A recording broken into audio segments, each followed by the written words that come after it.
반갑습니다. 인생교육 조력자 비비런덕입니다. 오늘 이 시간에는 2020 상반기 KB 국민은행 IT부문 자기소개서 항목 해설 보내드립니다. 제 영상이 처음이시라면 아래 설명란에 링크 주소를 따라 자소서 비법노트 그리고 면접 비법노트 영상에 댓글로 메일 주소 남겨주시면 보내드리도록 하겠습니다. 1번 항목부터 보겠습니다. 1번 항목은 본인이 생각하는 유연성이란 무엇이며 실생활에서 유연성을 발휘했던 경험을 이야기해달라고 최대 500자를 요구를 하고 있죠. 유연성을 왜 묻고 있는 것인가? 이것은 현재 기업의 조직 문화가 추구하는 방향이기 때문에 그렇습니다. 그러니까 소위 말하는 애자일 조직 문화를 제대로 이해하고 있다면 질문의 의도를 쉽게 알아채셨을 거예요. 그래서 제가 지난 방송 중 애자일에 대해서 다룬 컨텐츠가 있기 때문에 시간이 되신다면 위 링크를 따라서 꼭 한번 보고 오셨으면 좋겠습니다.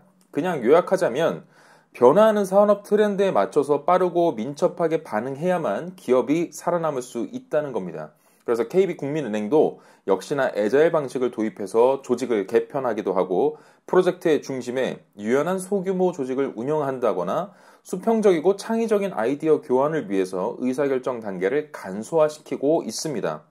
예를 들어 디지털 금융그룹, 그리고 개인 고객그룹, 경영기획그룹 등 3개 그룹에서 에이스, 애자일 센트릭 에피션트 라는 명칭의 12개의 애자일 조직을 운영하고 있죠. 왜 그럴까요?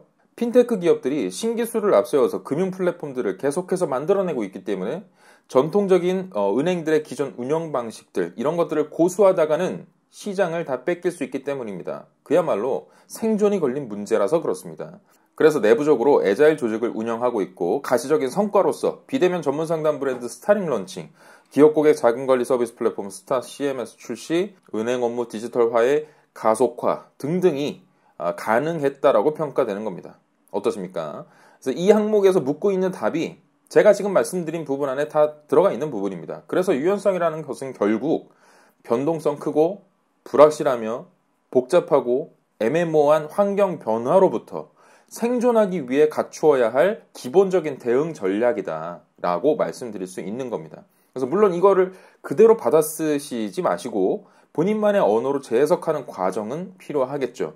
그러니까 어떤 식으로 재해석하셔야 되냐면 뒤에 이제 여러분만의 고유한 어떤 경험들이 나와야 하기 때문에 뒤에 나오는 경험들과 앞에서 말씀드린 유연성의 정의라는 부분이 어느 정도 일맥상통하는 부분이 있도록 정리하는 수준으로 정의를 표현하셔야 된다는 이야기입니다. 그러면 여러분들께서 뒤에 나오는 경험의 어떤 부분을 좀 언급하면 좋을까? 이런 경험들이 충분히 나올 수 있다는 겁니다.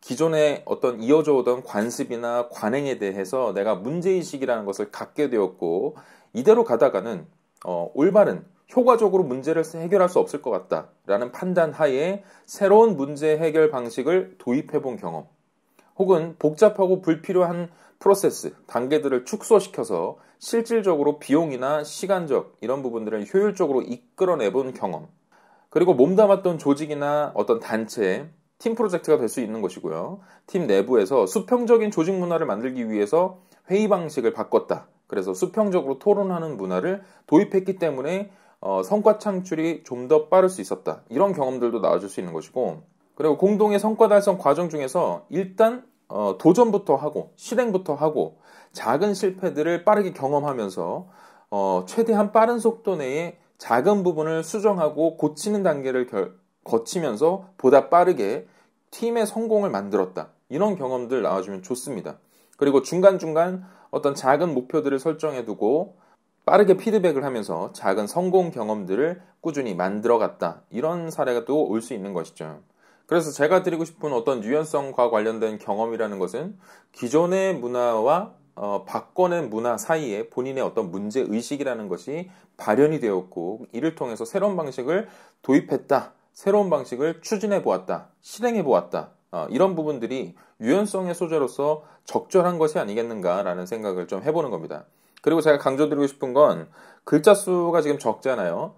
하지만 유연성이 왜 필요하다고 느끼는지 그리고 유연성을 갖추는 것이 성과 달성에 있어서 어떠한 긍정적인 영향을 미치는 거라고 깨달았는지 어떻게 생각하는지 마무리 내용 중에는 이런 부분이 담겨야만 합니다. 그래서 이런 문항이 나올 줄 알고 제가 만들어둔 방송이 애자일 방송이니까요. 꼭 한번 보셨으면 좋겠습니다. 2번 항목으로 넘어가겠습니다. 이번 항목은 주변 사람들로부터 어떤 일이나 임무가 주어졌을 때 책임감 있게 해내는 편인지 본인의 역량 수준을 점수화, 100점 만점 기준으로 해서 말씀해 달라. 그리고 해당 점수를 부여한 이유는 무엇이며 그 임무를 수행하기 위해 어떤 노력을 했는지 사례를 들어 설명해 달라고 천자를 요구하고 있습니다. 두관식으로 나의 책임감 역량 수준은 몇 점이라고 생각한다. 그리고 그 이유는 무엇이다. 해당 경험이라는 것은 이것이고 스스로 부족한 점은 무엇이라고 판단했기 때문에 나는 개선 과정을 거쳐왔다. 이를 통해서 나는 무언가를 깨달았다. 이런 식의 이제 흐름대로 작성하시면 될 부분입니다. 뭐 점수까지 제가 코칭을 해드리는 건 굉장히 좀 유치한 거고요. 다만 세상에 완벽한 사람이 어디 있겠습니까? 그죠? 그래서 적절히 자기 반성도 좀 들어가주면 좋겠다. 이 정도로 말씀을 좀 드릴게요. 그리고 제가 만약에 경험 부분을 써내려 간다고 한다면 강한 책임감을 가지고 임했던 경험에 대해서 어떻게 배경 설명 그리고 나의 역할은 무엇이었는지 세부 실천 내용은 무엇이었는지 이런 부분들을 자세히 쓸 것이고 객관적으로 내 책임감에 들어왔던 칭찬이나 피드백 내용을 인용을 해서 나는 충분히 책임감이 강한 사람이라는 것을 남들로부터 인정을 받은 사람이다. 그렇기 때문에 내 점수가 이렇게 높은 것이다. 라고 좀 간접적으로 드러내면 좋을 것 같아요.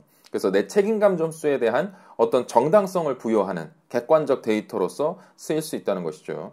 그러나 결론에 이르러서는 교훈을 얻는 과정 속에서 내가 어떤 부족한 점을 발견했다고 쓸 거예요. 아마 100점 만점을 주시는 분들은 없겠죠. 물론 자신 있으시면 100점 만점 쓰세요.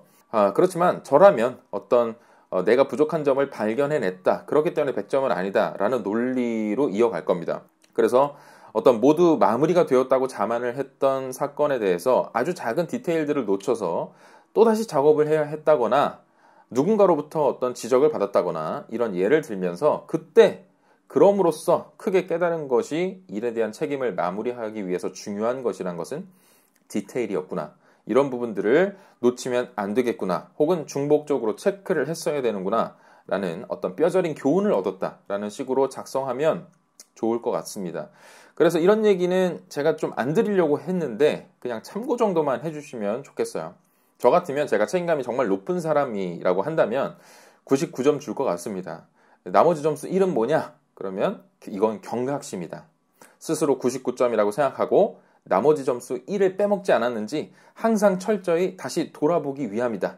그래서 어차피 나머지 1을 채우지 못하면 일 자체가 빵이 될 수 있기 때문에 그르치는 것이라고 생각하기 때문에 스스로에게 경각심을 일깨우는 차원에서 내 책임감은 99점이야 라는 자세로 임한다. 이런 식의 마무리를 지을 수도 있을 것 같습니다.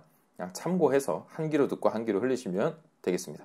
3번 항목으로 넘어가겠습니다. 3번 항목은 아래의 기술을 활용하여 프로젝트를 진행하였거나 학습한 경험을 구체적으로 서술해달라고 자신 있는 기술 순으로 한 가지 이상 작성할 것. 그래서 예시로 나온 것이 AI, 클라우드, 데이터 아날리틱스, 모바일, 오픈 API, 기타 IT 기술. 그래서 1500자로 굉장히 많은 분량을 요구를 하고 있고 역시나 IT 부문 지원자들에게 요구하는 것의 가장 핵심은 실제 이루어지고 있는 이런 프로젝트에 대한 경험이 정말 중요하구나라는 점을 이 항목을 통해서 느껴볼 수 있습니다. 그래서 이 항목은 사실 제가 설명드릴 부분은 아닌 것 같아요. 다만 AI든 어떻게든 뭐 클라우드가 됐든 여러분께서 진행한 그런 프로젝트 경험이나 또는 학습 결과라는 것이 입행 후에 어떤 방식으로 적용될지에 대한 그런 거시적인 안목이 어느 정도 반영되어야 하는 질문이라고 생각합니다. 그런 부분들이 녹아져 있어야 된다고 생각해요.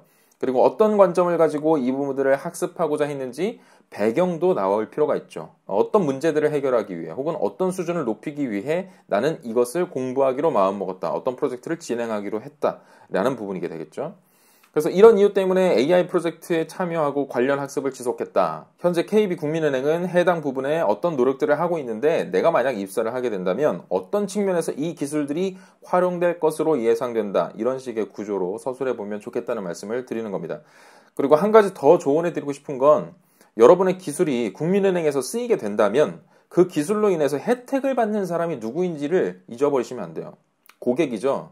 그런 생각들이 들어가 줘야 됩니다. 오픈 API 기술이라고 만약에 예를 들자면 핀테크 업체 그리고 스타트업 이런 부분들 육성하면서 협업하고 이런 상생 구도를 만들 수도 있는 것이고요. 동시에 고객들에게는 접근 편의성을 높여주는 그런 효과가 있지 않겠습니까? 그러니까 기술의 쓰임이라는 것이 결국 회사 발전에 도움이 된다. 이런 관점 쓰지 마시고 차라리 고객이나 협력 업체와의 어떤 동반 성장에 있어서 궁극적으로 기여할 것으로 판단된다. 이런 관점이 조금이나마 함께 서술이 된다면 좋겠다는 말씀입니다. 마지막 4번 항목 넘어가겠습니다. 향후 KB국민은행이 디지털 트랜스포메이션을 위해 나아가야 할 방향을 제시해 주십시오. 최대 500자 입력이 가능하다고 얘기를 하고 있습니다. 이 부분 역시 제 지난 방송 중 디지털 트랜스포메이션 관련 영상을 꼭 한번 참고해 보시기 바랍니다. 위에 링크 달아두겠습니다. 그래서 금융권이야말로 당연히 디지털 트랜스포메이션의 영향을 가장 크게 받는 산업군이죠. 물론 기술적인 움직임은 제가 굳이 나열할 필요가 없을 것 같아요. 이미 활발하게 진행도 되고 있고요. 그런데 저는 이 질문에서 가장 중점적으로 기술할 부분이라는 것이 어떤 특정 기술이 아니라고 봅니다. 이것은 역시나 고객 친화적인 생각, 그런 관점이라고 생각해요. 왜냐하면 디지털 트랜스포메이션을 위해 나아가야 할 방향을 제시하라고 했기 때문에 특정 기술을 원하는 것은 아닐 것이다. 어떤 관점을 가지고 나아가야 하는지 방향성을 제시하라는 것이기 때문에, 그래서 쉽게 생각해 볼 수 있는 것은 디지털 기술의 적용으로 고객들의 온라인 금융거래가 더욱 일상화될 것이고 이런 전망들이 들어가주면 좋겠다는 거죠. 비대면 채널이 절대적인 영향력을 가질 거다. 이런 좀 전망을 해주시면서, 하지만 이것이 꼭 올바른 것인가, 그런 관점에서 기존 고객 중 디지털 소외계층으로 분류될 만한 그런 고객들에 대한 조치는 생각해 보았는가, 제도적으로 대면 채널에서 비대면 채널로 저항감 없이 포용적인 태도로 넘어가기 위해서, 자연스럽게 넘어가기 위해서 은행은 어떤 점들을 고민해야 하는가, 그런 부분에 좀 있까. 그래서 이런 부분에 대한 관점이 포함되어 있어야 한다고 생각을 하는 거예요. 또 한편으로는 상생의 키워드 같은 것들을 이야기를 할 수 있는 것이죠. 앞서서 오픈 API를 설명드렸지만 국민은행이 가지고 있는 고도화된 어떤 IT 기술을 핀테크 업체와 공유하고 스타트업들 육성하고 교육하고 지원하고 이런 부분에 있어서 활용할 수 있다는 이야기입니다. 또 한편으로는 고객에게 직접적으로 도움이 되는 디지털 기술의 진일보를 이루는 것도 당연히 해나가야 할 방향성이겠죠. 보안에 대한 부분, 그리고 올바른 소비자 보호를 위한 어떤 IT 기술적인 대책, 비대면 서비스 활성화, 이런 것들은 기본이고, 이종산업 간의 어떤 기술 협약을 통한 탈경계화, 초맞춤화, 실시간화, 이런 서비스 제공에 앞장설 필요가 있다. 그래서 고객이 금융 IT 기술을 통해서 보호받고 편리한 금융생활을 영위하는 것이 궁극적으로는 국민은행의 디지털 트랜스포메이션이 추구해야 할 방향성이 아닌가라는 생각을 해봅니다.